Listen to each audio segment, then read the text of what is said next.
There's a specific feeling that comes from staring at a blank file, or in this case, a blank tab. It's not confusion, it's not panic, it's something quieter than that. It's the feeling of not knowing what goes on line one and where to begin. If you've been a platform specialist or like me in Salesforce with any length of time, you spent years in environments that always told you what to do next. A new field wizard, a drop down with options, a validation rule that caught your mistakes before you can make them. There's always a next button. Python doesn't have a next button. That's what we're here for, not to pretend the blinking cursor isn't uncomfortable, but to show you that the thing underneath it, the actual concept, the actual structure, you already know. My name is Neeraj. I'm a Senior Salesforce Administrator, 7 years in the ecosystem, and I am learning Python in public. This is what this actually looks like, and welcome to Iterating Always. So the first thing I'm going to do is I am going to navigate to GitHub. I chose GitHub to write my code because it is easy to get a coding environment spin up. It is not the most functional by any means, but it is very easy to create an account. Just got to sign up and to get started. And I'm going to just show you how that looks. So the first thing that we are going to do is create a new repository, because what we're doing here at Iterating Always, and at least for the first, I guess, season of videos, is that we are going to create and culminate all the Python lessons that I am learning into a season-long project. And so I need a place to house all of the code that I'm going to be writing. And GitHub is the place, de facto place to do that on the internet. There are other ones, but Hub is, I think, believe the most popular. I could be wrong. So let's just get right into it. So first thing we're going to do is actually navigate to the homepage. As you can see here, I have my Iterating Always tab file logged into, and I'm going to create a repository. Okay, so let's call this the sforg.pulse. Okay. All right, and great, it's available. I am going to choose this a private for now. And we are going to add a README. And that is it.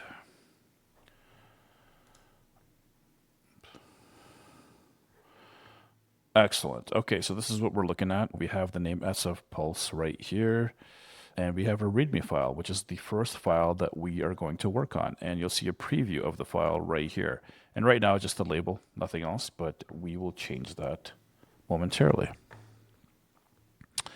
And the thing is that every project, the way it starts, is the README when it comes to coding. And it becomes your roadmap. So other developers, other people looking at your code know exactly what's contained in these files and what the project does or what the application does.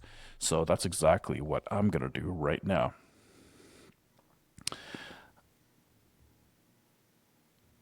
Okay, so what I'm going to do next, and since we got the container that houses our files, I'm actually going to go ahead and spin up a code space. And this is exactly where we can edit and write code. So if you go click on code here, and we click on the code paste spaces tab, we'll create a code space on main. And here is our coding environment. So this is a cloud native setup. No local installation onto your computer is required. No configuration for the environment. This is how Salesforce administrators work. A sandboxed environment in a browser that you can open from anywhere. So we're not setting up a local machine. We're working the way the platform taught us to work initially, or the way that I was taught. So let's just go ahead and edit this. Oh, let me make this bigger. Sorry about that.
So this is the whole map.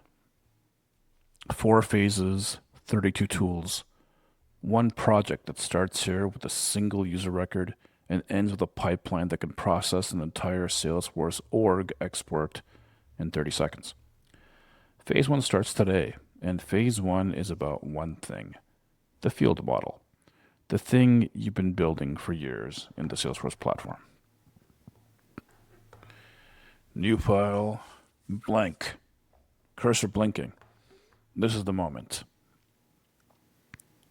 So we will go and establish what this file is used for.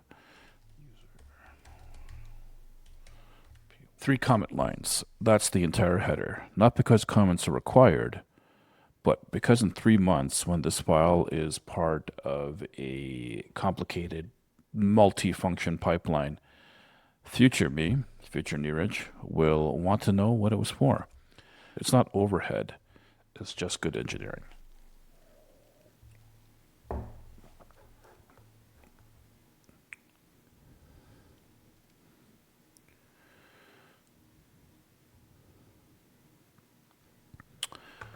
Okay, let's start with our first variable declarations. 3 variables, all strings, and here's where the Salesforce admin in you already knows this concept by a different name. When you opened up Setup and created a text field called first name on the user object, you gave data a name, you assigned it a type, and you stored it in a record. That is the exact same thing as a variable declaration. The platform wrapped it in a wizard. Our Salesforce wrapped it in a wizard. Python removes the wizard. That's the whole difference. We are not constrained by what we can do, and gives us a lot of flexibility, but also gives us a lot of room for error.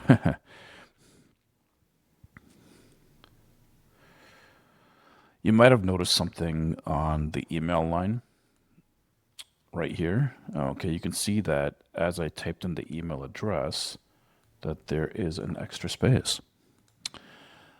That's actually there on purpose. In Salesforce, the platform catches that automatically. Validation rules, field trim settings, it just handles it, and it's easy to implement. In Python, it just sits there silently until it causes a problem 3 steps later. We're not fixing it today, but we're naming it. And that is my instinct firing from 7 years of watching dirty data break things downstream. The tool to clean it comes later. The habit of noticing it, that one I already have.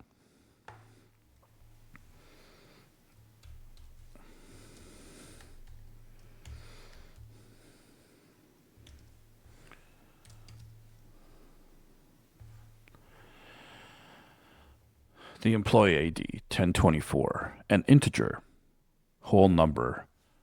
No quotes on this because it's not a string. It's a number. It's an integer. No decimal point. In Salesforce, you made this decision every time you created a number field and set the decimal places to 0 or 1 or 2. You didn't just call it declaring an integer. You called it clicking a drop down, right? Same thing, different amount of clicking.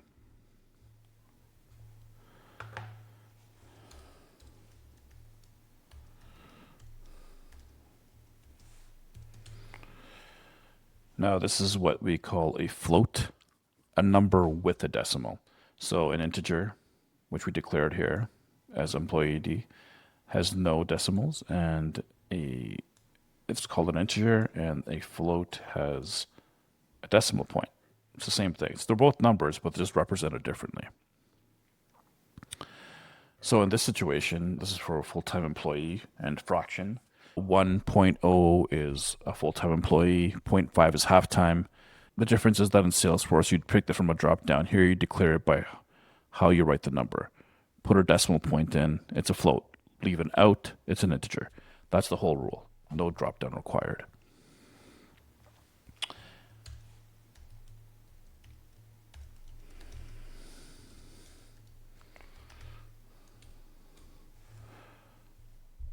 Is active equals true. This is a Boolean, a true or false. In Salesforce, to do Booleans, it'd be a checkbox field. There's only two states. I have spent 7 years making decisions on whether this exact field, whether a user can log in, whether a record is live, whether an automation fires. It's the simplest concept in the whole system, true or false. And somehow it's going to run everything. This variable, this specific one, is going to do more work than any other line of this file by the end of the season.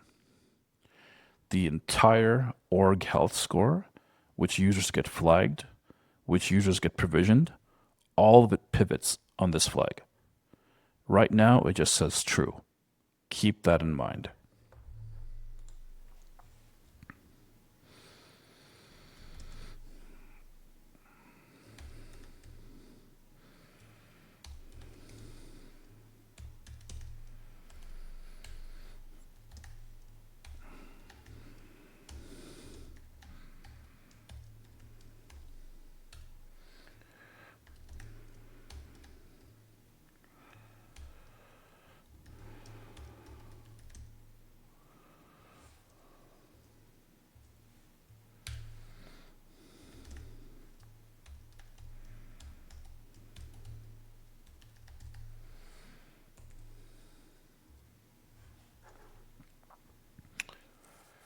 So I'll explain this to you. These 4 lines basically print to the screen the type of variables each one of the variable is. For instance, so the print's going to show you what type of data structure the first name is, the employee ID, the FTC fraction, and is active. So that's what type does.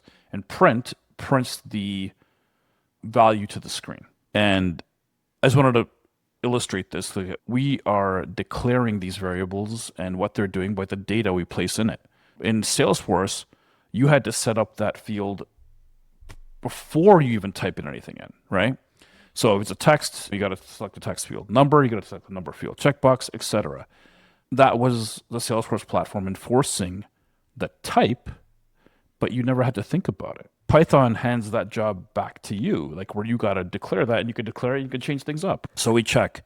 That's all type is. We check. All we're doing is just holding data. These print lines here from 16 to 20 or 19 actually is telling the system to do something with that data. And this is how we run it in the command line, which is basically Python, and then taking the name of the user of the file that we want to execute. So basically just run it, okay? And so we'll do that. Okay, let's see what it, oh yes, see? Made a mistake right away.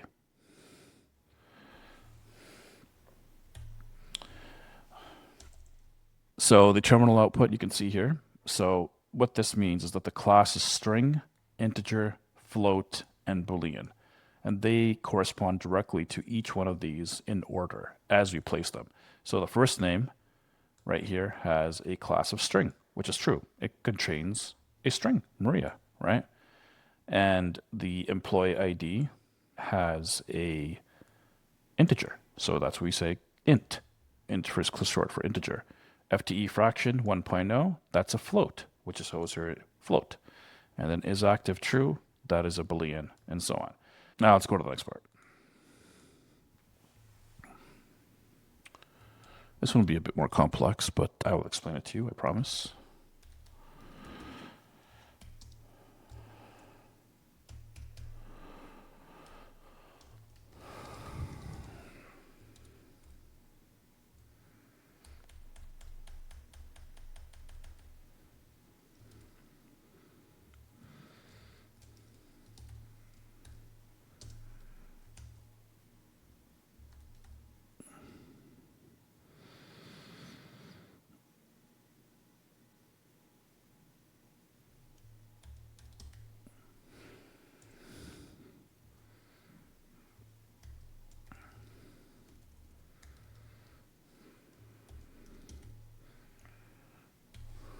Just see if this is right. Okay, great.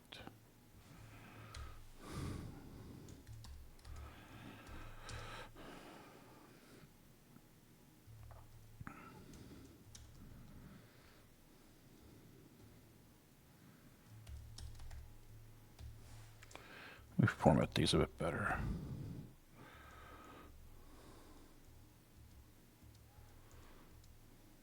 Okay, that's better. So they're aligned at least. Actually, we'll do one more for good measure. Okay, it's an F string. Okay, so what is an F string? It's a formatted string that evaluates the variables inside the curly braces when we execute the file. Okay, this is where the 5 declarations we just made stop being separate lines and start being a record. So it should look familiar, right? Because this kind of looks like how we would see things in Salesforce or any platform where you have user data contained. First name, last name, next to a name, email, ID, and the FTE, active. This is all stuff that you would see. So basically what this does is that it's telling Python that we have this variable called profile. And within that variable, we are going to house all this information and in this format. So the F string allows us to display things as we want to see it. And so we've established that here where we have the user profile with the underscores and then the dashes to separate between name, email, ID, FTE. And the curly braces are actually what's important here because we need to focus on that as that houses the variables we established here. And that's the only way to do it. And for instance, first name is Maria and last name is Singh. And it wouldn't know to do that unless we put those in curly braces. So now that we've established that into the profile variable, now that's just sitting there. But we want to tell Python to do is actually print that profile variable to the screen so we can see exactly what it looks like. And it'll show it with these variable values that we assigned. Okay. And this is something that, so this is essentially a user record. And it's the same thing you would set up in Salesforce. We just built it by hand instead of just creating a new record with all this stuff properly defined.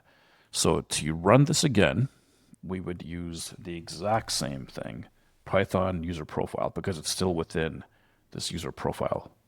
So we press enter and look at that. See, its output is visible on the screen. All 5 fields, clean layout, right? If you look at the email, it's a sign. There's the email line. There's a space after the address. That's the trailing space from earlier, still there, still unfixed, and now it's printed to the screen where we can see it. Phase 2 knows it's coming. So this is our first session, and I want to be honest how the session actually went. Despite some of the hiccups, it went pretty smoothly, and I think it's worth saying why. Instead of pretending it was harder than it was, it went smoothly because I wasn't learning the concepts. I was learning the notation, right?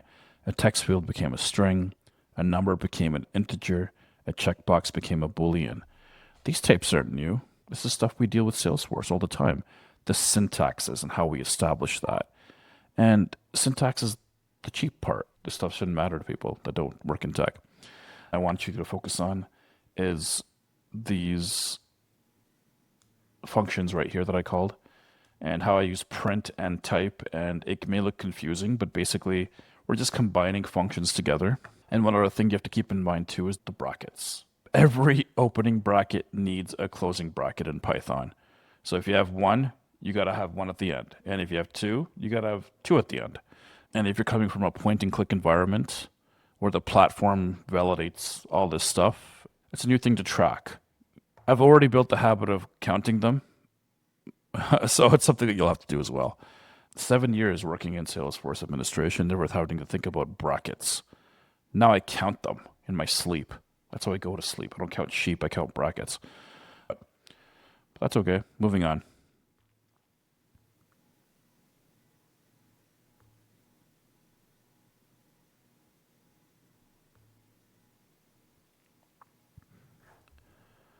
So quick thought on why this matters beyond Python. Every AI pipeline, every LLM API call, every agent workflow, every automation chain passes through between components as typed values.